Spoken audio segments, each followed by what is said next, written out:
Magandang gabi po sa inyong lahat. Ngayon po ay Linggo, December 21, 2025. Ito po ang resulta ng 9 p.m. draw.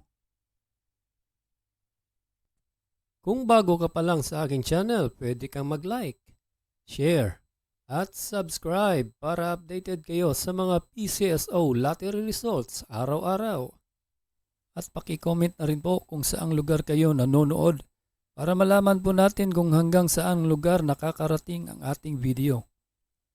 Okay, simulan na po natin. Para sa Ultra Lotto 658, ito po ang mga numerong lumabas ngayong gabi.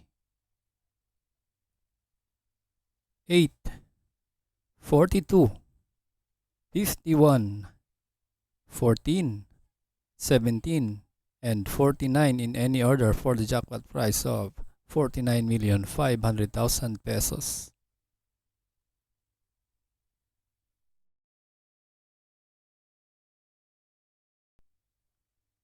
Para sa Super Lotto 649, ito po ang mga winning numbers.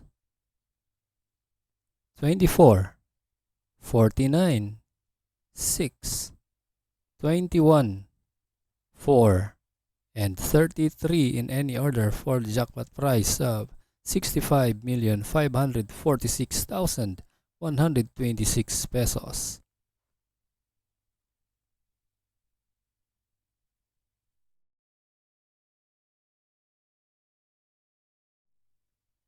Ito po ang mga numerong lumabas para sa 3D Lotto ngayong 9 p.m. draw.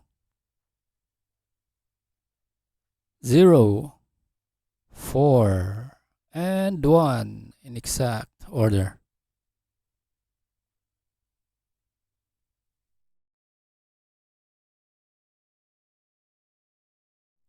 For 2D Lotto ngayong 9 p.m. draw, ito po ang mga winning numbers. 11 and 24 in exact order.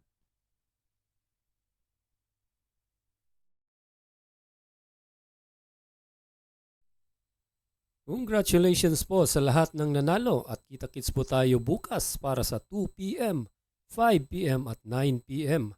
Maraming salamat po sa panunood. God bless us all.